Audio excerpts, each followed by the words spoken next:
the top. Should we open our own military theme park? Should we, in Britain, open our own military theme park? 08704 20 20 20. All sorts of stuff's going on today, and despite some of the suggestions that I put forward, there'll be issues you would like to talk about. Let's talk to Ray, who's in Manchester. Hello, Ray. Hello, Ray. Hello, Ray in Manchester. Hello, Ray. Hello. There you are, then. I'm sorry, there must have been something wrong with the phone. I'm sorry about that. That's right. It's the first time I've spoken to you, Mike, and you've got a very nice manner, may I say, and you can understand why you're in your position in your job. Well, the only position I'm in at the moment is sitting by the window. There we are. That's the truth. Where are you sitting? I'm sitting on my couch next to my coffee table. Do you ever watch The Simpsons? No, I don't. I'm 51, but I think I should try and remain young at heart. So I think I'll give it a go. I'll have a look at it. No, I just asked because there was an episode the other day on The Simpsons about the family sofa. Oh yeah. And how everyone got misty-eyed when it crashed, and met the end of its days. But by the next day's episode, it was fine. But it just made me smile when you said you were on the sofa. Yeah, I know. I know it's a cartoon, and it's very popular, isn't it? Do you know something? They've made so much money for that, Ray, that if the three of the guys got involved, had to bend over and pick it all up at once, they would probably get a hernia. Oh yeah. I know about picking heavy weights up. I've worked in warehouses and mills, so I know all about that. But what I come on tonight to speak to you about, Mike, it's to do with the military in the past, and also the military today. But I'll start in the past. It's about my grandfather. Now, you might not believe this, but my grandfather served 20 years in the British Army from 1898 to 1918. He fought in 3 wars. He was in Egypt, Sudan, South Africa, and France, Turkey, during the Second World War, and Belgium. And every war he fought, he won. Now, in 1926, he was working at some mill in Trafford Park. It was a very big industrial estate, in the biggest in Europe, actually. Now, he got the sack because of the general strike. He was a trade unionist. He was a trade union leader. But then he went to work on the docks at Manchester and Salford. And he died prematurely at the age of 49 in 1933. And, 49? 49, yes, I know. He joined the army when he was 14. He lied about his age, and they were so strict after the First World War, something to do with his pension, I'm not exactly sure, but he was struck off because he'd lied about his age. You had to be 16 then, didn't you? Something like that. I'm not an expert on that part of it. No, it's just that I happened to read a book a while back, and it had some issue of, and part of the storyline was this guy who actually signed up when he was 14. Yeah. Because it was such a hard living. Oh, yeah. Well, was it the Foreign Legion? No, I don't think it was anything that interesting. I think it might have been Essex, actually. Well, I don't walk around with a chip on my shoulder about this, Mike. I would never be disloyal to the Queen or country or the people who live in the British Isles, no matter what their points of view, even if it was different from me. But when I do think about it, I do feel a sense of burning injustice. Now, my granddad was one of those who crossed no man's land on Christmas Day 1914 and played football with the German troops. Really? It's the truth. He was also in the Battle of the Somme. He saved a man's life called Bill or Bob Brown, I'm not exactly sure, who was also from Salford. My granddad was serving in the Manchester Regiment 2nd Battalion, and he got plenty of medals, but he deserved the VC for that because he ran back when they were retreating to carry Bob Brown or Bill Brown to safety in the teeth of opposite German machine gun fire. Do you know, I don't wish to spoil your story, but it just triggered the thought in my mind. I've seen plays and films about the First World War, and there's quite a bit that comes up on the History Channel. And do you know, one of the things that interests me, and I don't know if you thought about this, so I don't want to disconcert you by just floating out of anywhere, but when we see pictures and footage, real, genuine combat situation footage, the Germans have these highly efficient machine guns. Yes. And you can understand that it might have taken the British a year or two to twig the fact that they needed a machine gun that could beat them. Yes. But they didn't seem to produce one. And then along came the Second World War, and the same criteria seemed to exist. Yes. Well, the Germans had rearmed during the 1930s. May I say, just briefly, I do not hate Germans. I don't hate No. I'm just amazed that we have one major conflict, the war that was supposed to end all wars, 1914-18 war, and the Germans were there with their Spandau machine guns, whatever they were called. Yes. And again in World War II. Did we learn nothing? Well, we did in the First World War. I must speak in defence of Field Marshal Douglas Haig and the Chiefs of Staff. You might be surprised, because we lost so many men on the first day of the Battle of the Somme. We nearly lost 20,000. Now, the thing was this then, Mike, we learned from that. I've studied a little bit about military history. The first thing we did, we gave our junior commanders the power to make decisions on the spot. The second thing is, we used our artillery differently, so that we fired in front of our soldiers when they were advancing on the enemy trenches. Yes. Whose idea was that originally? Well, it was the Chief of Staff's. I think it was Field Marshal Douglas Haig. I think it's down to him. I have a lot of sympathy for him. I know that the German troops said that the British were lions led by donkeys. Well, people might say I'm a reformist in my thinking, but I honestly believe that, Mike. Well, it's very nice to hear someone say something positive about our side now and again. And thanks for that, Ray. It's good to talk to you. I'm Mike Allen, sitting in for Mike Mendoza, who's awfully well, nothing wrong. And some people thought he fell off his bike and scratched his leg in the Tesco's car park, but it's not true. It was his elbow. So he'll be back, okay? I think it's again next week. Is it, George? Is it next week? I believe so, yes. His elbow's going to take some time to return to normal service. It was his currency counting arm. Yeah, that's right. I think he's actually back tonight, or tomorrow morning, rather, at 1 a.m. I get a bit confused, actually. I'll double-check that, but I think he is, yeah. But he's quite well, nothing's wrong. Absolutely, he's quite well. He's been working very hard. Working very hard, yeah. Do you know, today is Halle Berry's birthday. She's 40 today. I couldn't believe it when I saw that. 40. She's looking good for 40, isn't she? Didn't she just get married the other day? Yeah, I think you're right. It was quite recently, wasn't it? Yeah, she just got married. It's incredible. Or maybe I was in a haze and I remember waking up and she was in a film on television which she got married. I don't know, but in my world, she's married. Yeah, well, it's best to think of it that way anyway. That's George. He's our production controller tonight. Yes. It's a messy job, actually, but you do get a protective clothing allowance. We're talking about the possibilities of the ceasefire holding. Yes, well, we've got things crossed. Your thoughts on that? It's 08 704 20 20 20. Bob's got a word or two he'd like to share with us. Hello, Bob. I'll just get you up. Hang on a minute. Why can't I get Bob on the screen? There we are. Got you. Hello, Bob. Well, can you hear me now? Oh, yes, no, it was nothing. It's your fault. It's just that I'm driving this for a long time, and it's a long time since I used this system. So I've been pressing one thing and opening a button on another. So it's not you, Bob. I just scratched the paint while we were taking it for a test drive. What would you like to talk about? Well, there's a couple of things, actually. I do agree with you, what you were saying before about our reliability on fossil fuel, which I'm sure people in the future will realise how stupid we are. I do believe we're all at fault on this, because those whose purpose it suits to produce fossil fuel and fossil fuel transportation equipment like vehicles, trucks, whatever, they're happily going to do it because they don't have to pay anyone for the use of their technology.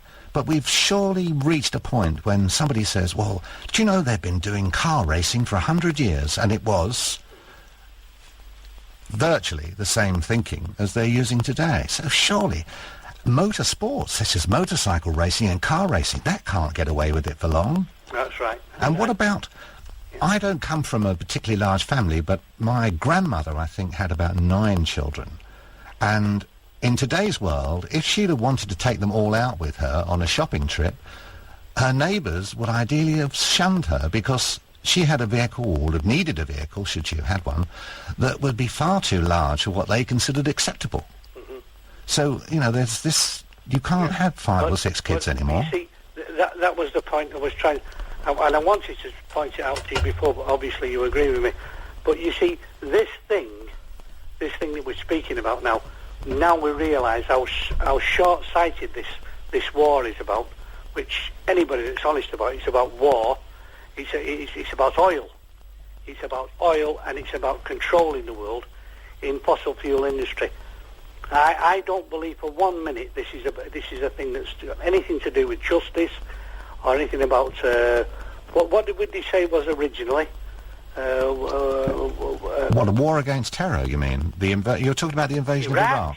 Iraq, and I think it's going to escalate. I think it's going to escalate far more than we think. It's going to be worse than it is at the moment.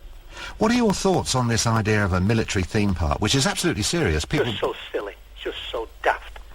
I mean, they're going back to the John Wayne days, aren't they? Well, actually, you're right, because when you think about the 50s, when America had just come out of the Korean War, they were all heroes, weren't they? Exactly, and they'll start making films about it.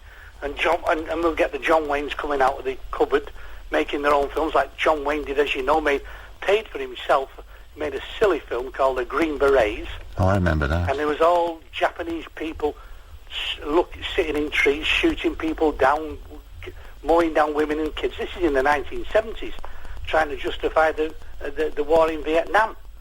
It was just a ridiculous film, and it's all propaganda. And a military theme, what do we need that for? What we do need to do, if you've got a second, can I explain to you? Yeah, sure. Tell me. What we've got to realise now, if we were to do a survey in the morning and get probably 200,000, 300,000, 400,000 people, and just say to people in the morning, what are you going to do today in this country, Great Britain? What do we do? What are you going to do today? We don't do anything. We don't do nothing. We don't produce anything. It's all been sold off. Everything's gone. You know that everything is gone. Do you know that chap who... Well, we're living in a big bubble. All right, hang on a minute. Before we move off, you're in Manchester, not too far from Birmingham, because many years ago Birmingham was referred to as the workshop of the world. Do you remember that? Yes, of course I do. I'm 62 now, and I do remember very, very much what Manchester was like. Yes. And I do very, very, very much remember what it was like going to work in them days, and what we had to do in them days. We had to produce stuff. And if we didn't produce stuff, we didn't get any wages. That cloth went round the world.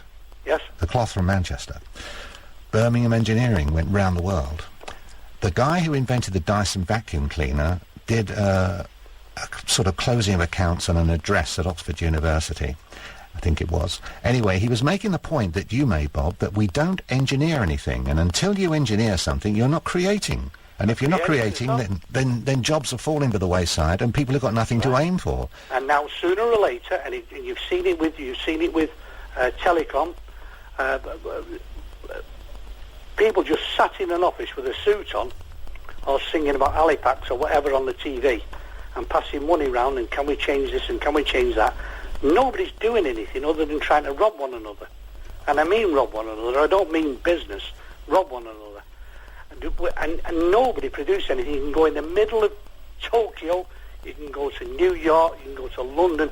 What have you done today? Nothing.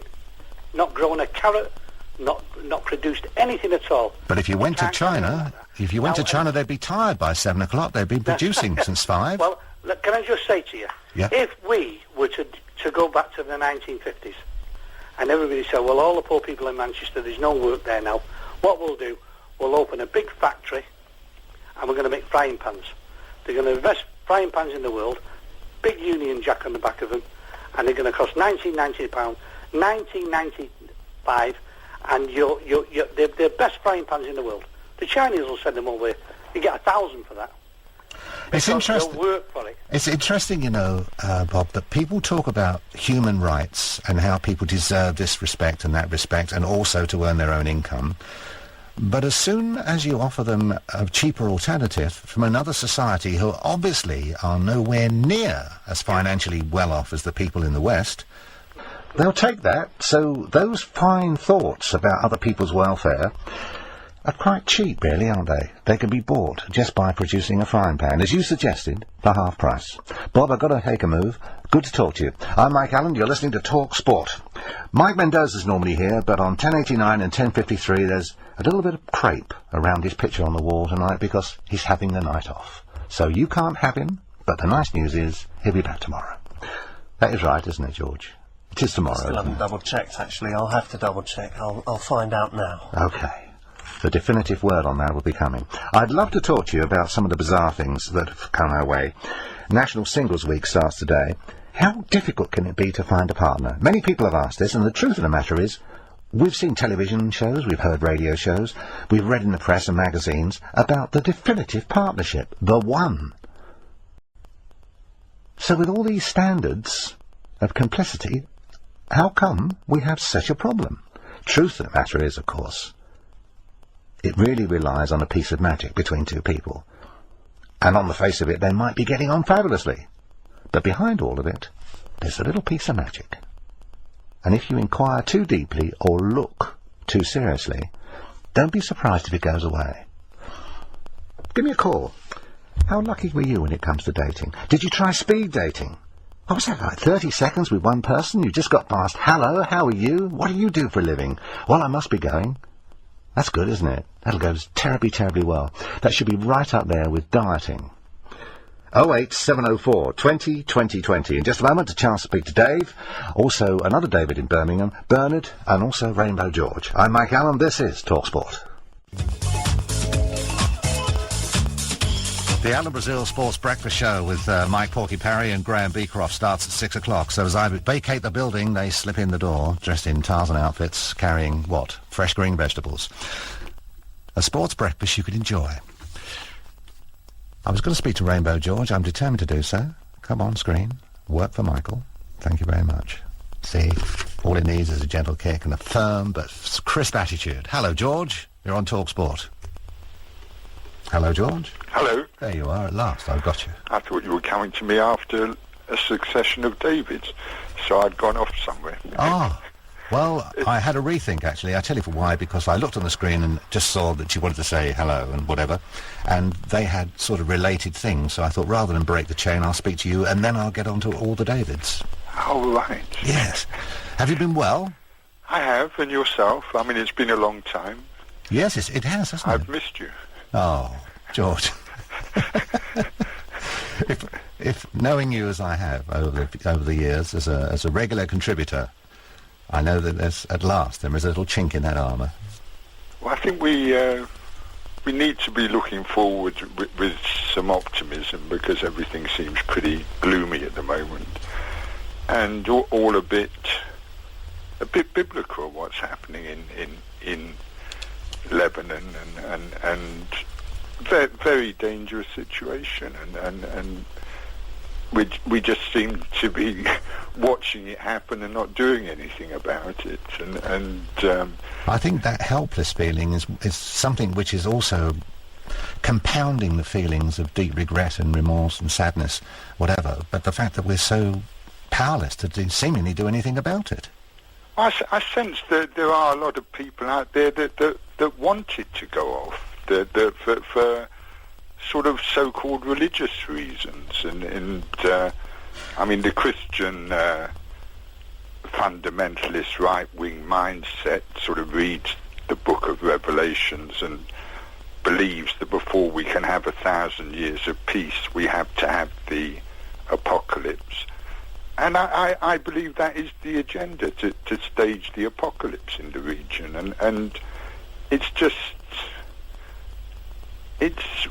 we can either make the worst prophecies come true, or we can make the best prophecies come true. But there are a few people who have the power and seem to want to make the worst come true in the belief that what follows it is 1,000 years of peace, and then Armageddon, if you go according to to how it's written in the book of Revelations. But that mindset exists, and nobody is talking about that. It's really good is going to come out of it.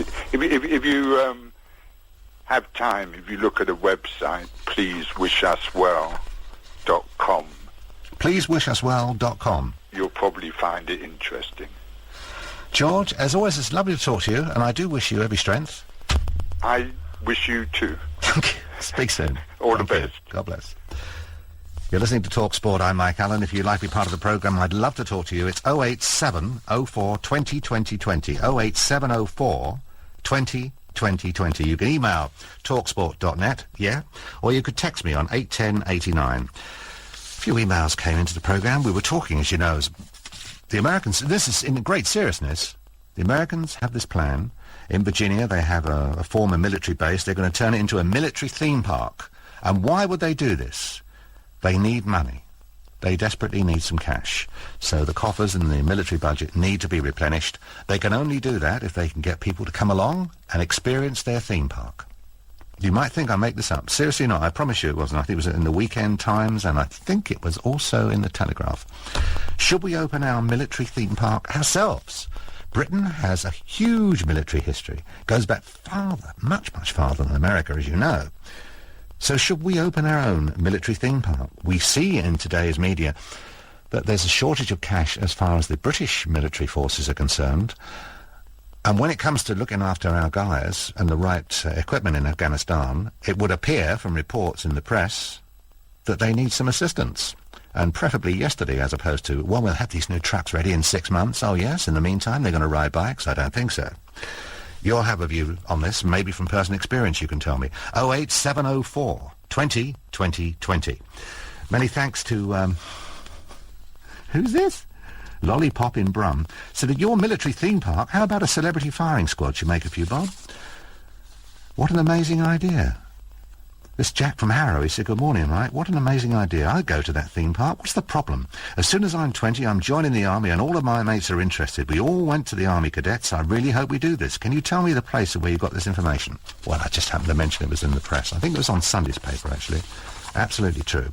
We'll get to some more emails in just a moment, but at the moment, let's cross to the first David in this sequence. This David is in Birmingham. Hello, David. Well, and don't move, David. I'll find you. There you are. I had this trouble with my computer at one time, actually. Allen. You have got me, sir. Hello, David. Mike Allen. Hello. Web surfing. Isn't that something that spiders do when they go on holiday to Cornwall? Do they have to be member of the board to do it? Very good, Mike. On a serious subject, no, of course there's no need for a military theme park. No, you say that as you say no need. We're 40 million quid short in Britain on our military budget. It's very simple, Mike. Any of you sound, when you said that, I'd not criticise. You sounded just like Reginald Perrin. Thank you. That's all right. I love that Liverpool actor who played him. He was one of the best comedy actors. Can you remember his name? Leonard Rossiter? Leonard Rossiter. I remember his star sign. He was a Virgo. He was a brilliant comedy actor from Liverpool. Had great timing. I remember that advert he did with Joan Collins. Oh, it's for Martini, wasn't it? And she got it all out down her dress or something like that. Who played the stick that they put the fruit on? No, George, I'm one of you. Oh, right. I thought there was a trick answer to that. Hasn't David got a nice voice? He's got a very nice voice. What do you do for a living, David? I'm a psychologist. Really? I work for a charity called, which is totally ignored by the BBC, who are so into the Prison Reform Trust and Liberty and all these little lefty organisations who support the rights of criminals. And I work for some people call victim support. Oh, right. Anyway, back to the army. It's interesting what your earlier caller, who talked interestingly about his dad being in the armed forces, remember? Yes, and his grandfather in the First World War. And and I would say to anyone listening, if you can forget about the internet and computers and join your local library, get a book out by Wilfred Owen. Wilfred Owen? Yeah. What's it called? poems from the First World War. Oh, really? And this guy was found dead in the trenches, machine gunned to death by the Germans, who had superior weapons to the British soldiers in the First World War, with these poems in his pocket. So it was very romantic. Wilfred Owen wrote amazing poetry about the terribleness of war. But he was there in the trenches. There was one of the most, just a short line, and you'll know this work, but I remember listening to it on the radio around at the time of November the 11th one year, and called Under the Shadow of the Guns. Right. Yes. It's quite extraordinary. I was in France about 5-6 years ago, and we were in northern France in a little tiny town. It was very pretty, it was very, very hot, and we were driving a vehicle that went on to become a multi-purpose vehicle, but at the time we thought of it as a van. And we reached this T-junction, and there was a sign that was hanging on the skew. So in other words, instead of pointing directly in the right direction, it was pointing down towards a foxhole. Right. And it said, "Eep." And you know, I couldn't stop the tears streaming down my face. Well, can I tell you briefly what I wasn't going to talk about this, Mike, but talking about our brave soldiers.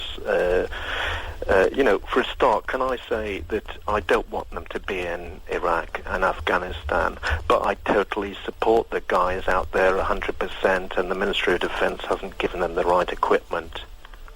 Do you know that in itself should be an indictable offence?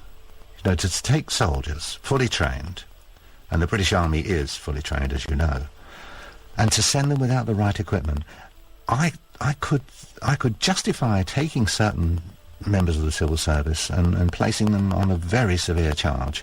Well, you're right, because I mean we've seen that people at the top. We're not talking about civil servants in your local social security office who are very low paid. We're talking about people on 100 grand a year who are senior civil servants, Mike. Yes. Oh, yeah. There was a great line once: if you're going to make a cock-up, make a really big one. You'll probably benefit from it. And I'd just like to say about my dad, he was an unsung hero. He was in the Royal Navy during the Second World War on a British destroyer Royal Navy destroyer that was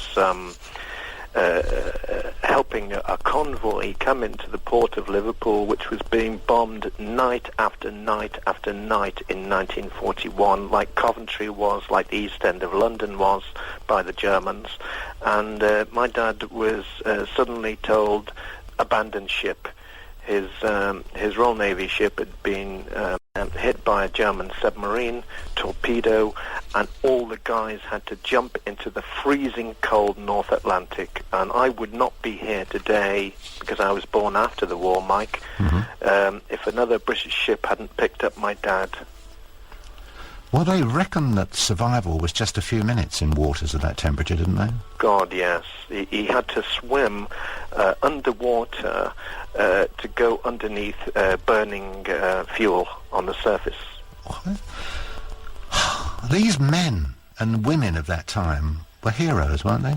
They were, yeah, and lots of women too, you're right. And I'd just like to say that where we can use our highly trained, the best army in the world, which is why the Americans want the British in Afghanistan and in Iraq to join them in being world policemen, I would say bring them all back. Well, obviously, you'd have to get rid of Tony Blair first. And I don't think that's far away.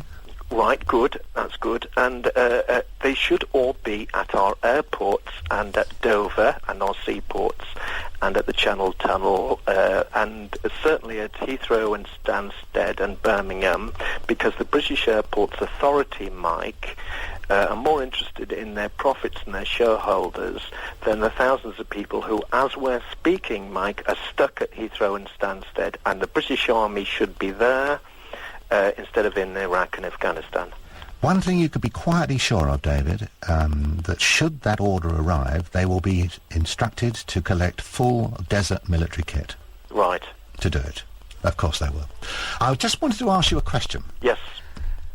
I was listening to talkSPORT the other day, and they were playing out the news, and I was listening very carefully. And they mentioned that the British Army had closed down an interest in a base in the south of Iraq and returned the personnel back to Basra. Yeah. And then there was a little news story the following day about America and a narrowing of focal interest of their involvement. And I thought, hang on, what is this telling us here? What are they saying? They're saying that they don't need to be as involved. And then the Americans came out with them and said, we're prepared, you know, should on our removal from Iraq, to go down to Kuwait. Yeah. So I thought, you know, they're saying this. They're saying this, they're making it known. And then the British Army in Afghanistan, they're closing off advanced areas of interest because their lines are spread too thinly to serve them best. I think they're sending signals here that they're just ready to come out. Well, can I say one thing before the news, Mike? I hope Please? so. Yeah, well, I tell you what, it's 1 minute and 55 seconds. 1 minute, 55 seconds. So you've got about 2.5 minutes? Can I say one serious thing before the news? To all the, you know, I'm an atheist and a humanist, so I equally despise Muslims and Roman Catholics. I think they're all misguided, but I support their right to have a church or a mosque. But can I just say to all the Muslims who are listening to talkSPORT right now, Mike Allen, there was no oil in Yugoslavia. There was no oil in Kosovo. There was only one group of people that protected the Muslims who were being machine-gunned to death by the Roman Catholic Serbs, and that was the British Army. And there was no oil in Kosovo, there was no oil in Yugoslavia, and the British Army saved the lives of thousands of Muslims. Absolutely. No surprise there. Thank you very much, David. You're listening to talkSPORT. It's Mike Allen for Mike Mendoza. Now, we've established that Mike is definitely fine. There was this terrible rumour that he might have counted this week's expense money and had a fall because he fell off the top of it, but no, it's not true. So all that's fine. We'll be extending the conversation right after the news, but the desertion rate for the British Army has doubled since the start of the war in Iraq. Have you or a member of your family ever deserted? And do they ever forgive you? Is it something that you've learned to live with, or is it something that will never alter your terror? I'm Mike Allen. This is talkSPORT. You can give me a call and express your thoughts on 1089 and 1053 AM. By the way, Stuart is next. That's right after the news. If you're reaching for the telephone in a moment to be arrested development and have a word with me, my number is 08704 20 20 20. 08704 20 20 20. You can email me or you can text me on 81089. Somebody mentioned earlier on, a listener said, why don't we just forget the war and play football? Well, we could do, but, you know, football on the radio, it doesn't really work unless you've got special football trousers on, does it? That, by the way, and we'll also be talking about dating. You've got the number. OK. 08704 20 20 20. There is this plan that motorists, when driving in certain areas, will have the control of their vehicles removed from them and given to a third party. 20-mile-an-hour speed zones. Are we losing the plot here? Paul Smith, founder of Safe Speed Road Safety Campaign, will be joining us soon after the news. I'm Mike Allen. This is talkSPORT. On 1089 and 1053 AM. The most deeply held principles Around the world. Not kneeling on our knees. Around the clock. It was never meant to be negotiated. From the Sky News Centre. talkSPORT on the Hour News. The top stories from the Sky News Centre at 2. The Middle East ceasefire is due to come into effect in 4 hours' time. The fighting goes on right up to the deadline. Hezbollah missiles have hit Haifa in northern Israel, and Beirut was targeted by Israeli planes and warships. The Lebanese government has postponed a cabinet meeting to discuss sending the army to the south. Senior government advisor Mohammed Chattar says they have a clear message for Hezbollah. What we're saying to Hezbollah is you don't need to be armed anymore. We, the Lebanese army, the Lebanese legitimate forces, should be the only force in charge of this country. The old days are gone, and they have agreed to this principle. Now we need to put it in place. Tens of thousands of passengers face a fifth day of disruption at airports as a result of last week's alleged bomb plot. But a change to the terror threat from critical to severe now means air passengers can carry one item of hand luggage on board. Airlines are at loggerheads with operator British Airports Authority over who's to blame for the delays and cancellations. Chief Executive Officer for Heathrow, Tony Douglas, says the upheaval can't last long. Passengers will return, but clearly in the short term it's a function around residual threat, and that's an issue for the government with its advisers to consider. And at the point in time that they reduce the threat level, we would assume that with that will come a change to the security process. A man has been found dead inside a blazing car parked outside a house in Gravesend in Kent. A woman's body has been found inside the house. The Shadow Minister for Northern Ireland, Lord Glentoran, has helped save an elderly man who'd fallen overboard from a yacht off the Dorset coast. The Tory PM managed to get the man back on board his yacht. Sport, Peter Crouch scored the winning goal for Liverpool in the Community Shield. They beat Chelsea 2-1 at the Millennium Stadium in Cardiff. Singer Justin Timberlake has revealed he has British roots. The 25-year-old has had his family tree researched. He's discovered he's descended from a British soldier who ran away because he fell in love with an Indian girl. That's the latest from the Sky News Centre. I'm Bill Bingham.